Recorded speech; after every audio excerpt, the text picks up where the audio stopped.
할렐루야. 한 주간도 여러분 평안했습니까?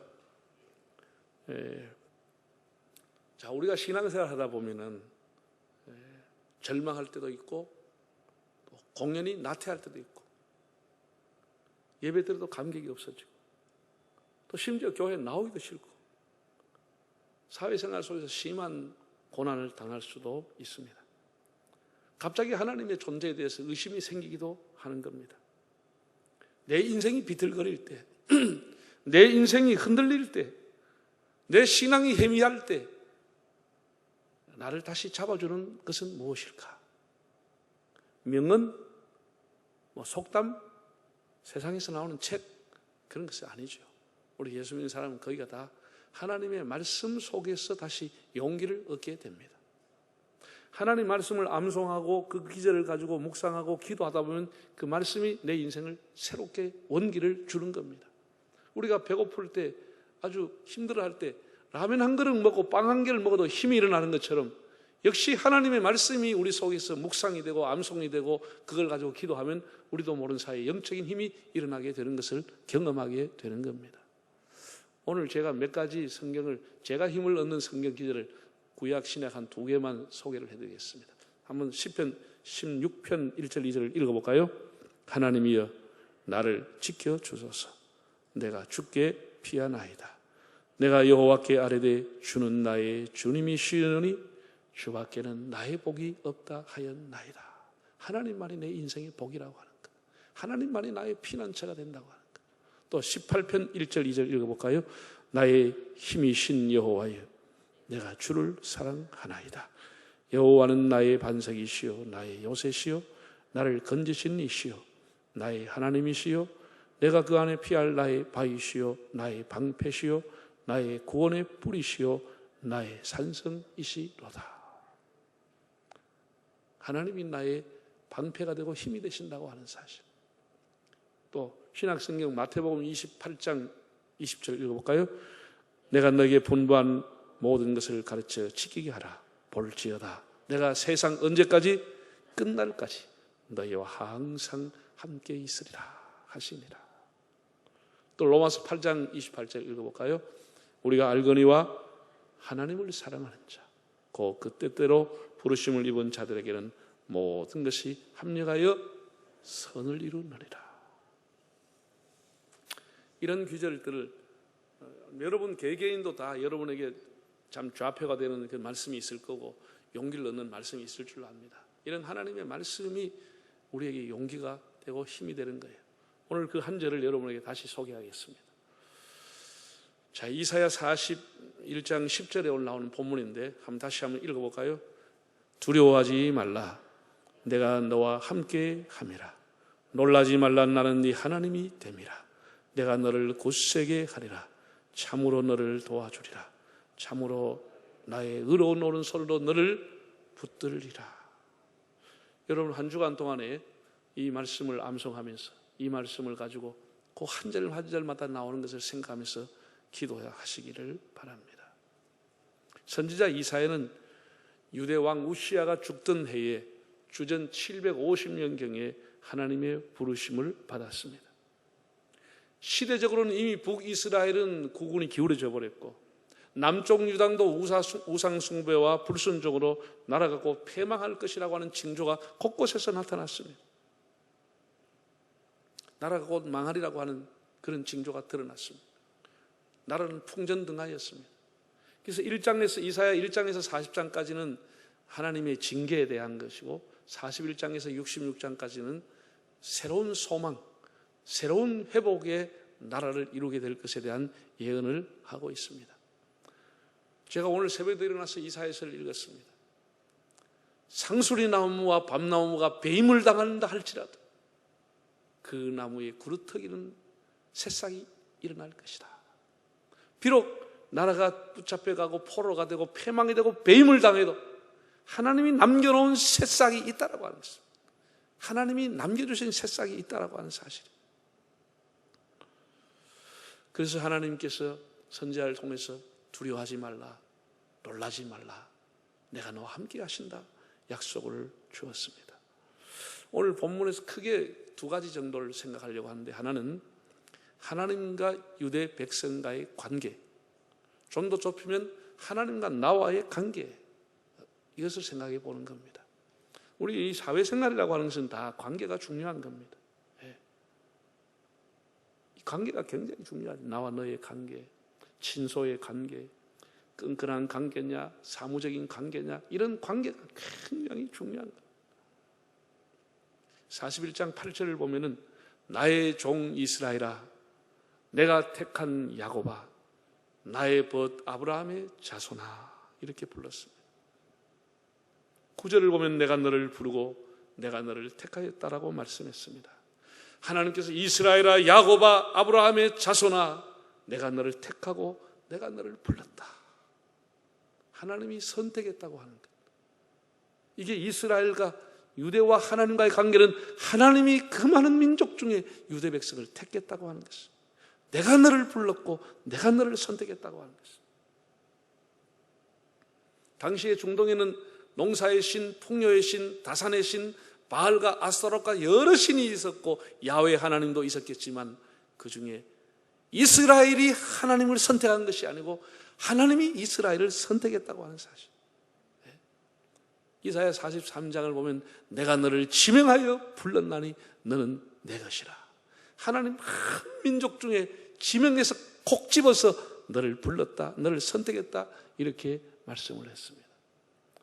요한복음 15장을 보면 예수님이 이렇게 말했습니다.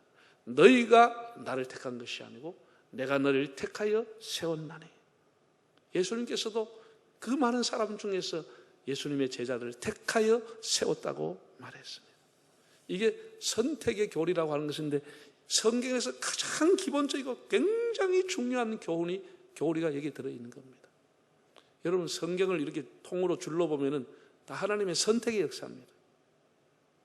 이걸 신학적인 용어로 선택과 유기라 이렇게 합니다. 하나님이 부르시고 혹은 하나님이 버리셨다, 이것을 선택과 유기라고 하는 용어를 가지고 말하는데, 첫 사람인 아담과 하와를 통해서 처음에 하나님이 두 아들 낳게 했어요. 그게 누구지요? 네? 가인과 아벨이. 그런데 형이 동생을 쳐 죽였어요. 그래서 하나님이 부득불 아벨을 선택하시려다가 그 부득불 한 자녀를 더 주셨는데, 그 자녀가 이름이 뭐지요? 셋이라고 하는 자녀를 줬습니다. 세 번째 셋을 줬습니다. 하나님은 그 아들 중에 셋을 선택을 했습니다. 이 셋의 자손 중에 누가 나오느냐? 노아가 나오게 됩니다. 노아가 나옵니다. 모든 시대에 멸망할 때 노아의 가정이 구원을 받습니다. 노아에게 세 아들이 있었죠. 셈과 함과 야벳이었습니다. 그 중에 누가 선택받죠? 셈이 선택을 받습니다. 딱 하나님이 한 사람을 선택합니다. 그 셈 중에서 누가 나오느냐? 데라와 아브라함이 나오는 겁니다. 아브라함의 아들이 여러 명이 있었습니다. 이스마엘과 이삭뿐이 아니라 8명의 아들이 있었습니다. 후처를 통해서. 근데 하나님 그 중에 누구를 선택해요? 이삭을 선택하는 겁니다. 이 선택이 하나님이 선택하는 겁니다. 주권이 하나님께 있는 것입니다. 이삭이 하나님을 선택한 게 아닙니다. 하나님이 이삭을 선택한 겁니다. 이삭이 낳은 아들 중에 두 아들 에서와 야곱 중에 하나님이 또 누구를 선택했어요? 야곱을 선택합니다. 야곱이 12명의 아들을 낳습니다. 세상에 그 중에 누구를 선택해요? 가장 덕을 많이 본 요셉을 선택한 것이 아니고 유다를 선택합니다. 이게 하나님의 주권입니다. 하나님의 뜻입니다. 유다의 자손 중에 누가 나옵니까? 다윗 왕이 나오고 솔로몬이 나오고, 그리고 그 후손 예수님이 태어나게 되는 겁니다. 이게 성경은 전부가 선택하고 나머지는 하나님 그냥 살게 하시는 거죠. 그냥 살게 하고 하나님의 일을 위해 딱 부르는 겁니다. 그들의 믿음이 흔들릴 때는 하나님이 누구를 통해 선택하느냐? 이방 여인을 통해서도 선택하는 겁니다. 누구를 통해서? 기생 라합을 통해서 다시 선택하는 겁니다. 루시라고 하는 모함 여비를 투입해서라도 보아스를 선택하는 겁니다. 하나님 그렇게 선택하는 겁니다.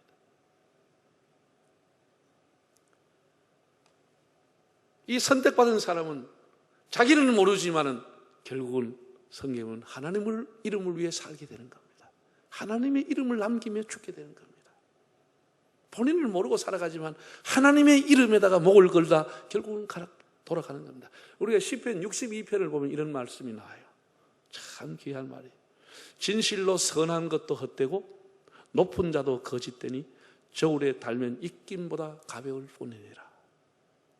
천한 자도 헛되고 귀한 자도 높은 자도 다 거짓되고 다 저울에 달아놓으면 입김처럼 가볍다고 그랬어. 사람은 재물에 지심하지만 권능은 여호와께 속하였다, 이렇게 나옵니다. 여러분, 이 말의 의미가 뭐예요? 높은 자, 낮은 자, 세상에서는 대단한 것처럼 보이지만 하나님 앞에서는 입김보다 가볍고 아무것도 아니라는 거예요. 계장, 과장, 국장, 뭐다 세상에서는 대단하지만 하나님 보시기에는 입김처럼 다 가벼운 것이에요. 똑같은 것입니다. 잘난 사람, 많이 배운 사람, 비싼 화장품을 쓰는 사람, 싸구려 화장품을 쓰는 사람 다 하나님 앞에 똑같아.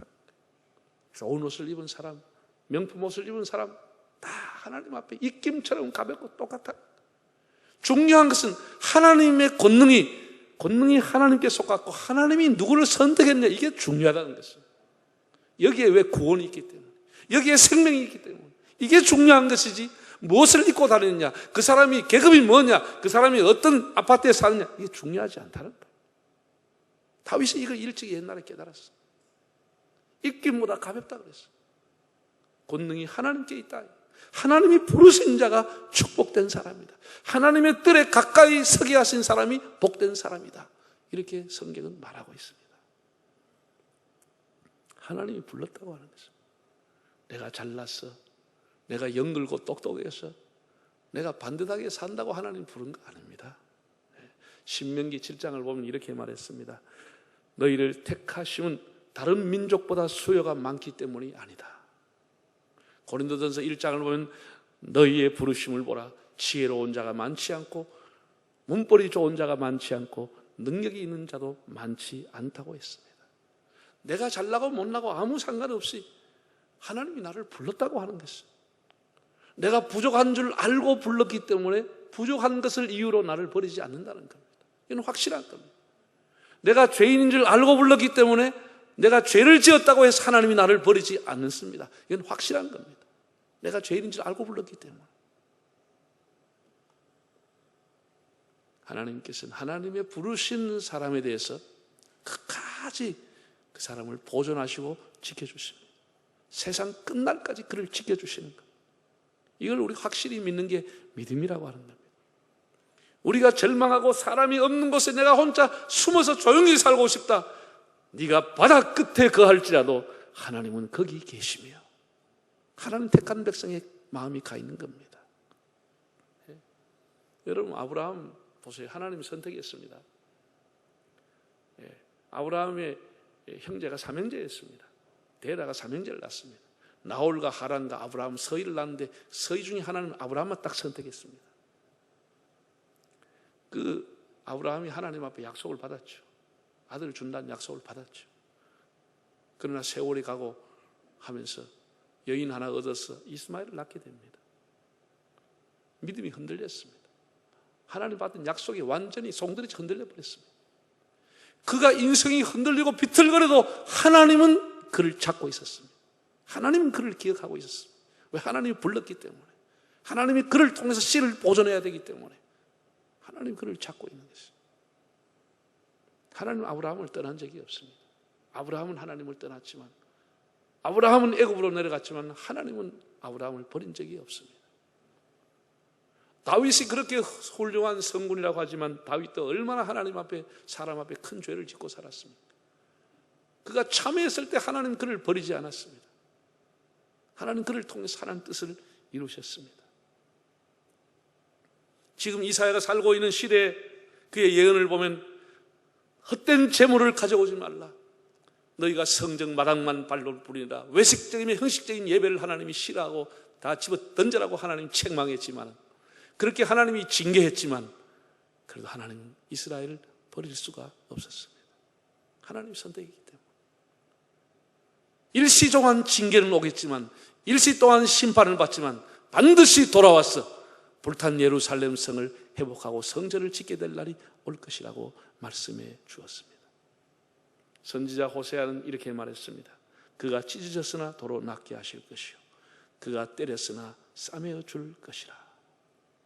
하나님의 은혜로 왜 나를 구속해 주는지, 왜 나를 불러주신지 우리는 알 수 없어요. 근데 하나님께서 나를 불렀다고 하는 거예요. 그래서 하나님이 결코 하나님이 부르셨기 때문에 결코 버리지 않는 관계가 하나님과 우리와의 관계인 줄로 믿습니다. 이게 아주 중요한 겁니다. 두 번째는 오늘 이제 41장 좀 전에 했던 10절에 나오는 5가지를 하나씩 좀 간단하게 보면은, 첫째는 두려워하지 말라. 내가 너와 함께 함이니라. 우리 일반적으로 이제 천재지변이라고 하는 것은 사람의 힘으로 불가한 얘기입니다. 아무리 이렇게 과학이 발달하고 아무리 의학이 발달하고 세상 이렇게 머리가 좋은 사람이 온 세계에 있어도 천재지변이 일어나고 이 변종된 바이러스가 나타나면 온 세계가 그냥 패닉에 다 빠져버리는 것이죠. 지금 60만 명 이상이 세계적으로 이렇게 코로나에 양성 환자가 됐다는 것이죠. 얼마까지 될지 아무도 가름을 못하는 거예요.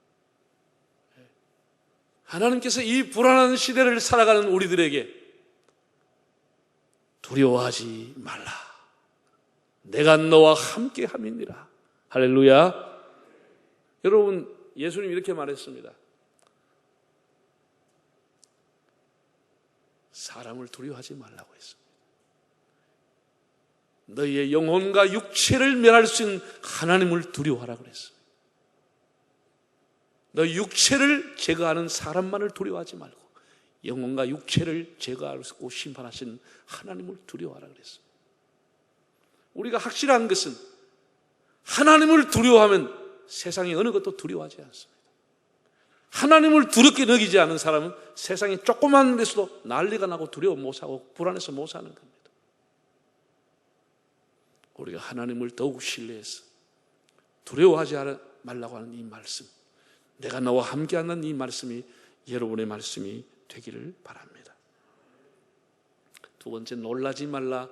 나는 네 하나님이 됨이니라고 해서, 여러분, 사람이 하루에도 깜짝 놀랄 일, 간이 철렁할 일, 가슴이 철렁거리고 간이 툭 떨어진 일이 한두 번 아니죠. 살아가면서. 아브라함도 흉년 때에 흉년을 면해보려고 애굽으로 내려갔다가 아내 사라를 뺏길 뻔했습니다. 간이 축 내려앉았습니다.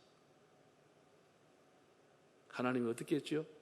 하나님이 택한 백성을 기가 막히게 보호하는데 그날 밤 바로 왕의 꿈에 나타났습니다. 손대지 마, 건들면 죽어 하니까 그냥 바로가 발발발 떨었어. 그 다음 내려놔서 바리바리 물건을 싣고 와서 아브라함한테 빨리 데려가라고, 빨리 데려가라고. 하나님이 놀라지 말라는 것이, 내가 하나님이라고 하는 사실을 보여줄 것이다. 하나님이 이렇게 말씀했습니다. 예수님 제자들이 예수님 타고 가는 배에 풍랑이 났어. 아무리 해도 사경을 헤매고 죽을 지경인데 예수님 흔들어 깨우니까 예수님이 왜 의심하느냐 그렇게 말씀하시면서 바람아 잔잔하라, 그 한마디에 바다가 잔잔해져 버렸어요. 하나님 되심을 보여주신 것이 하나님 되심. 우리가 너무 놀랄 일이 많이 있지만 의심하지 말고 이 사건 사고 많은 세상 속에서 하나님을 신뢰할 수 있기를 바랍니다. 세 번째는 내가 너를 굳세게 하리라. 너무나 귀한 말씀. 이 굳세다고 하는 것을 히브리어로 아마치라고 하는 단어인데 강하게 하다, 이기게 하다는 뜻을 갖고 있습니다. 스스로 굳세게 되는 것이 아니고 남성 단수 1인칭인데 내가 너를 강하게 하리라, 내가 너를 용기를 주리라, 이런 의미를 갖고 있습니다. 야곱을 보십시오. 얼마나 많은 시련을 겪었습니까? 얼마나 많은 고생을 했습니까? 사장인 라합으로부터 노사 계약을 10번이나 바꾸었습니다. 그런 참 수모를 겪었습니다. 약복강가루에서 자기 형이 400명의 장정을 데려와서 길목을 지키고 있었습니다. 자기 딸이 나가서 참 사건을 당했습니다. 아들 요셉을 잃어버렸습니다. 엄청난 고난, 그런 참 말할 수 없는 그런 쓴 인생 속에서도 하나님 그를 다 연단하게 하시고 그를 굳세게 해주었어요. 결국은 야곱이 말년에 엄청난 믿음을 가진 사람이 되고 바로 왕을 축복하게 되고, 그리고 내가 죽으면 여기 묻지 말고 내 조상 아브라함과 이삭과 야곱이 묻혀있는 막벨라 고래 나를 넣어달라고 하는 엄청난 믿음을 발휘하게 되는 것을 보게 됩니다. 하나님은 우리를 여러 가지 어려움 속에서도 우리로 하여금 영적인 우리의 그 자세, 영성, 우리 믿음을 더 단단하게 하시는 것을 경험하게 됩니다. 베드로 역시 베드로도 참 우리가 수제자라고 하지만 성경에 나오는 베드로의 모습은 복음서에는 거의 갈팡질팡이었어요. 막 롤러코스터를 늘 탔습니다. 세상에 예수님을 3번이나 저주하면서 부인했던 사람이 베드로입니다. 예수님의 부활을 목도하고서도, 다락방에서 예수님의 부활을 목도하면서도 그 다른 사람들을 다 꼬아가지고 어디로 갔지요? 바다에 낚시하러 가버렸어요. 바다에 고기 잡으러 가버렸어요. 그랬던 베드로입니다. 예수님께서 갈릴리에 고기 잡고 있는 베드로를 찾아갔습니다. 그를 불러서 이렇게 말했습니다. 헬라어 성경을 보면 아가파오메, 네가 나를 사랑하느냐 물었습니다. 그러면서 내 양떼를 너에게 맡기겠다. 그를 훈련시키고 그를 굳세게 해주고 그를 붙들어 주셔서 초대교회 베드로는 정말 하나님의 종답게 살게 되고 순교까지 하게 되는 귀한 자리에 서게 됩니다. 내가 너를 굳세게 하리라, 내가 너를 잡아주리라, 이 말씀 믿을 수 있기를 바랍니다. 하나님은 우리 어려움 통해서 우리를 굳세게 하는 겁니다. 4번째입니다. 참으로 너를 도와주리라. 하나님이 우리를 도와준다는 거예요. 시편 46편에 보면 이런 말씀이 나옵니다. 하나님 우리의 피난처시요 환난 중에 만날 큰 도움이시라. 하나님 도움이다. 여러분, 우리 인생을 돌아보면 하나님이 나를 도우셨구나, 에벤에셀이라고 하는 찬양을 하지 않을 수 없습니다. 하나님이 여기까지 오늘까지 나를 잡아주셨구나, 나를 도와주셨구나 는 고백을 하게 됩니다. 사람이 살아가다가 사람이 조금만 도와줘도 사업의 길이 열리고, 사람이 조금만 도와줘도 좀 이렇게 진급할 수 있는 길이 열리고, 사람이 조금만 도와줘도 해결할 수 있는 길이 열리는데, 전능하신 하나님이 내가 너를 도와주리라 하면 능치 못함이 없는 줄로 믿습니다. 여러분이 아무리 넘지 못할 담도 하나님이 여러분 도우시면 넘어가게 되는 겁니다. 그 담을 뛰어넘는 것입니다. 내가 너를 도와주리라. 나의 등 뒤에서 나를 뭐하세요? 도우시는 주님이라. 나를 도와주시고 나를 밀어주시고 나의 갈 길을 인도하신 하나님, 참으로 나의 의로운 손으로 너를 붙들리라, 너를 도와주리라. 마지막 5번째, 참으로 나의 의로운 오른손으로 너를 붙들리라. 예수님께서도 너희를 내 손에서 빼앗을 자가 없다고 했습니다. 요한계시록 2장을 보면 오른손에 별을 붙들고 계시고 금촛대 사이를 왕래하시는 주님이 가라사대라고 했습니다. 별을 붙잡고 있다는 거예요. 그 별은 하나님의 종들을 의미했습니다. 하나님의 종들만 오른손에 잡고 있는 것이 아니고 장로님, 집사님, 권사님 여러분들 다 하나님이 오른손으로 잡고 있는 줄로 믿습니다. 하나님 다 잡고 있는 것입니다. 실족하지 않도록 하나님이 잡고 있는 것입니다. 사랑하는 성도 여러분, 우리는 지금 온 나라가 눈에 보이지 않는 바이러스와 싸움하고 있습니다. 끝까지 긴장을 늦추지 말고 조심합시다. 개인 위생과 청결에 힘을 쓰고 남에게 폐를 끼치지 않도록 하셔야 됩니다. 우리가 불편하더라도 국가나 교회 방역 지침을 따라주시고 또 외출할 때는 반드시 마스크를 착용해 주기를 바랍니다.